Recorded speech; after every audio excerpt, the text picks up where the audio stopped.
Doctor صاحب آپ کا خیر مقدم کرتا ہوں، استقبال کرتا ہوں،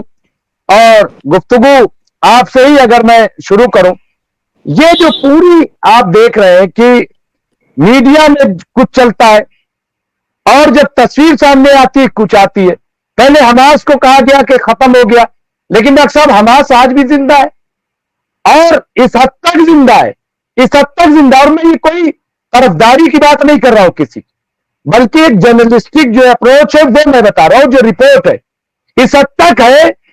کہ ابھی اسرائیل ان سے بات چیت کرنا چاہتا، ان سے سیز فائر کے لیے مصر کو درمیان میں وہ لے کر کے آئے کہ 2 دن کا کم از کم سیز فائر ہو، اور اس کے بعد ہم مستقل سیز فائر کریں گے. اسی طرح حزب اللہ کو بھی 2 دن پہلے اٹیک کر کے کہا کہ بالکل تباہ ہو گیا.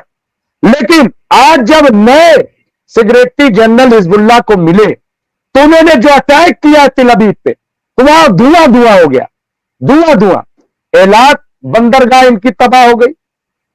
اسی طریقے سے حیفا ان کا تباہ ہو گیا، ان کے اندر پورے مارکیٹ تباہ ہو گئے. کیسے دیکھتے ہیں ڈاکٹر صاحب اتنا بڑا خسارہ؟ کیا کیا لگ رہا ہے آپ کو اس پورے اگر سینیریو کو آپ بیان کریں؟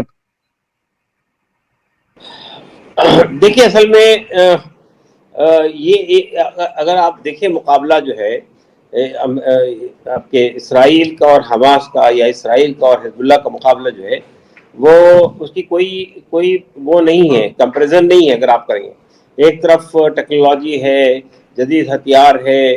پوری دنیا کی عالمی طاقتیں اس کے ساتھ کھڑی ہوئی ہیں، اور آئرن ڈوم کا اس نے وہ ایک شیلٹر لے رکھا ہے. اس کے باوجود بھی اگر ہم یہ تجزیہ کریں اس پوری جنگ کا، تو ہم یہ کہہ سکتے ہیں کہ 1 سال کے اس پورے اتنی طویل جنگ کے باوجود، ہزاروں لوگوں کو شہید کرنے کے باوجود، مکانات کو بری طرح مسمار کرنے کے باوجود بھی اسرائیل کے ہاتھ کیا آیا ہے؟ اسرائیل کے ہاتھ نہ تو اس کے وہ قیدی جو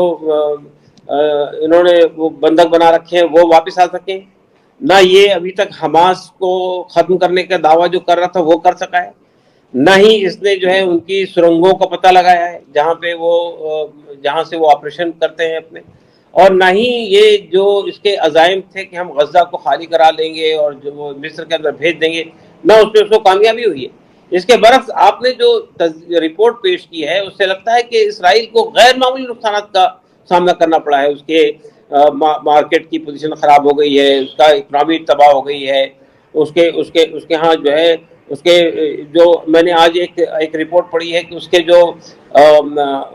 فوجی ہیں وہ گراؤنڈ جنگ لڑنے کے لیے تیار نہیں ہیں. بہت سارے لوگوں کا مینٹل ڈس بیلنس ہو گیا ہے، بہت سارے لوگ چھوڑنا چاہتے ہیں، بہت سارے لوگ اپنی حکومت کو لعن طعن کر رہے ہیں. تو یہ دیکھیے ایک بات سمجھیے، جو اگر آپ کے مقابل میں ایک ایسی فوج کھڑی ہے جو موت کے خوف سے بے نیاز ہو چکی ہے، جو موت کو اپنے لیے اعزاز سمجھتی ہو، جو شہادت کو اونچی شہادت کی آرزو کرتی ہو، اس سے وہ لوگ کیا مقابلہ کر سکیں گے؟ جو زندگی سے محبت کرتے ہیں، جو جینے سے محبت کرتے ہیں، جو موت سے ڈرتے ہیں، وہ کیا مقابلہ کر سکیں گے؟ تو اس لیے میں کہنا چاہتا ہوں کہ یہ جو عجیب و غریب قسم کے لوگ ہیں جن سے ان کا مقابلہ ہے، اس کو آپ اس پیمانے سے کمپیئر نہیں کر سکتے ہیں. اور یہ تاریخ دیکھے گی انشاءاللہ العزیز کہ یہ جو نہتے لوگوں نے، نہتے اس معنی میں کہہ رہا ہوں کہ ہتھیاروں کی اگر آپ کمپیریزن کریں تو اس کو نہتے ہی کہا جائے گا. ان نہتے لوگوں نے اپنی ٹوٹی پھوٹی قوت کے ساتھ میں جو مقابلہ کیا ہے، وہ مقابلے سے دنیا یہ دیکھے گی کہ ایک طرف عالمی طاقت تھی، امریکہ تھا، یورپ تھا، اسرائیل کے پشت پر کھڑا ہوا تھا. اسرائیل بھی اپنے آپ کو ناقابل تسخیر قوت کے طور پر پیش کرتا رہا، اب تک کہ وہ جس بری طرح کولیپس ہوا ہے کہ اب ان کے ہاں بھی اس پہ گفتگو چل رہی ہے. وہ یہ سمجھ رہے تھے کہ ہم نے اسماعیل ہانیہ کو شہید کر دیا، ہم نے سنوار کو شہید کر دیا، تو بس اب ہم فاتح ہو گئے، یا ہم نے جو حسن نصر اللہ صاحب کو شہید کر دیا تو ہم فاتح ہو گئے. یہ بھرم بھی ٹوٹ گیا. ان کو لگا کہ بھائی حسن نصر اللہ کی جگہ لینے کے لیے کئی لوگ موجود ہیں، اسماعیل ہانیہ کی جگہ لینے کے لیے لوگ موجود ہیں، سنوار کی جگہ لینے کے لیے لوگ موجود ہیں، اور اس کے بنیاد پر کسی کے نہ حوصلے پست ہوئے نہ طاقت کم ہوئی ہے. تو یہ تو عجیب و غریب قسم کے لوگوں کا سامنا ہے. تو ہمیں تو یقین ہے انشاءاللہ العزیز کہ قرآن مجید کی وہ آیت جو ہے کم من فئۃ قلیلۃ غلبت فئۃ کثیرۃ باذن اللہ، دنیا آج بھی اس کا نظارہ دیکھے گی. اب بہت جلد اسرائیل کو پستہ ہونا پڑے گا، واپس لوٹنا پڑے گا، اور اپنی یعنی دوسروں کی شرطوں پہ معاہدہ کرنا پڑے گا. بالکل یہ جو ڈاکٹر قاسم رسول الیاس صاحب نے بات کہی ہے، اور مجھے لگ رہا ہے کہ اس کے علاوہ فی الحال کوئی چارہ نہیں، کیونکہ اتنا خسارہ، جو اتنا نقصان اسرائیل کو ہو رہا ہے، اور جس طرح سے اسرائیل، حالانکہ یہ ہے کہ امریکہ ساتھ ہے، لیکن جو میں دیکھ رہا تھا ابھی بہت ساری چیزیں کہ کیسے جو ان کے بانڈز ہیں، وہ اب سرکاری بانڈ جو اسرائیل کے وہ بکنے لگے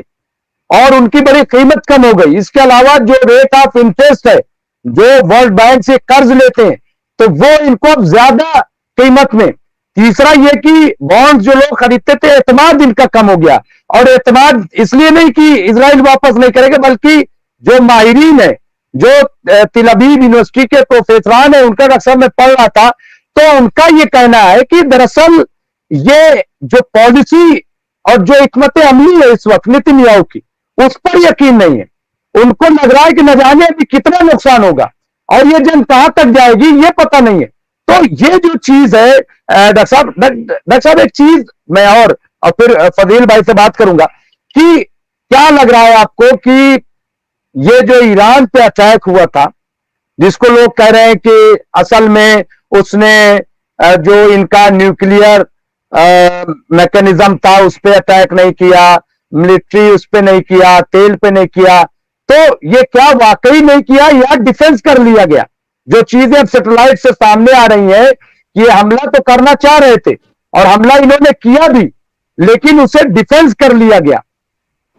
کیا لگ رہا ہے آپ کو؟ یہ جو انہوں نے بھرم قائم کر رکھا تھا اسرائیل نے کہ ہمارا آئرن ڈوم ہے اور ہم ہر حملے کو روک سکتے ہیں، ان کو یہ جو انہوں نے ایران پہ حملہ کیا، اس سے یہ ثابت ہو گیا کہ اسرائیل کا آئرن ڈوم تو پسپا ہو گیا، لیکن اس کے مقابلے میں ایران نے نہ تو اس کا مظاہرہ کیا، نہ اس کا دعویٰ کیا کہ ہمارا کوئی آئرن ڈوم ہے، لیکن دنیا نے دیکھ لیا کہ اسرائیل کے اٹیک کو انہوں نے بالکل ناکام بنا دیا۔ نہ ایسا تو ہو نہیں سکتا ہے۔ دیکھیے، یہ چاہے امریکہ ہو چاہے اسرائیل ہو، بہت سارے لوگوں کی نگاہیں ایران کے نیوکلیئر اس پہ لگی ہوئی ہے، وہ کسی بھی طرح سے ایران کو ایک نیوکلیئر پاور بننے دینا نہیں چاہتے۔ یہ اتنے سینکشن لگائے گئے اتنے سالوں سے، اتنے سارے پابندیاں لگائی گئی، لیکن کیا ہوا؟ وہ ایران کے اندر جو ٹیکنالوجیکل ڈیولپمنٹ ہوا ہے، جو میزائل اور ڈیفنس کے اندر جو ڈیولپمنٹ ہوا ہے، جو اس نے جدید ہتھیار بنا لیے ہیں، اور اس سب کے باوجود کہ پورا یورپ اور پورا امریکہ کا جو ہے اقتصادی بائیکاٹ تھا، اس کے باوجود بھی اس نے چائنا سے اور رشیا سے معاملہ کر کے اپنی جو دفاعی قوت کو بڑھائی ہے، اپنی جو ٹیکنالوجی قوت کو بڑھائی ہے، وہ غیر معمولی چیز ہے۔ میں کئی بار ایران گیا ہوں، میں نے وہاں دیکھا ہوں، ہر بار جاتا ہوں تو ہر بار ایک نیا ڈیولپمنٹ سمجھ میں نظر آتا ہے۔ تو میں یہ کہنا چاہتا ہوں کہ یہ اس پورے مشرق وسطیٰ کے اندر ایران اب ایک بڑا ہم یہ کہہ سکتے ہیں کہ مشرق وسطیٰ کا سپر پاور بن رہا ہے، اور وہ وقت بھی دور نہیں ہے کہ وہ پورے دنیا کے اندر ایک سپر پاور کی حیثیت اختیار کر لے گا، لیکن وہ اس طرح کا سپر پاور نہیں ہوگا جس طرح سپر پاور امریکہ اور رشیا تھے، کہ انہوں نے دنیا کو اپنی لوڈی بنا رکھا تھا اور جس طرح چاہتے تھے اپنی استعماری عزائم کو بنیاد بنا کر کسی بھی ملک کے اندر ہستکشیپ کرتے تھے۔ عراق میں کیا، ایران میں کیا، یہ پھر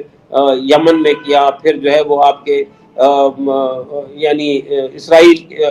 فلسطین کو کئی بار وہ کرنے کی کوشش کی، پھر مصر میں کیا۔ تو یہ سمجھ رہے تھے کہ ہم جب چاہے جس ملک میں چاہے ہستکشیپ کر سکتے ہیں، لیکن اب ان کو یہ اندازہ ہوا کہ ہمارا مقابلہ ایران سے ہے، تو اتنا آسان نہیں ہے کہ اب جب جا کے اس میں حملہ کر لے۔ اسرائیل نے پوری طاقت لگائی تھی، لیکن وہ پوری طرح سے ناکام ہوئی ہے۔ ایک بات اور میں کہنا چاہتا ہوں آپ سے، مجھے اس بات کا یقین ہے، اور چونکہ دیکھیے اگر آپ پورے ایرانی ریولوشن کو دیکھیں گے تو ایران نے کس کو شکست دی ہے؟ ایران تو امریکہ کو شکست دی ہے نا۔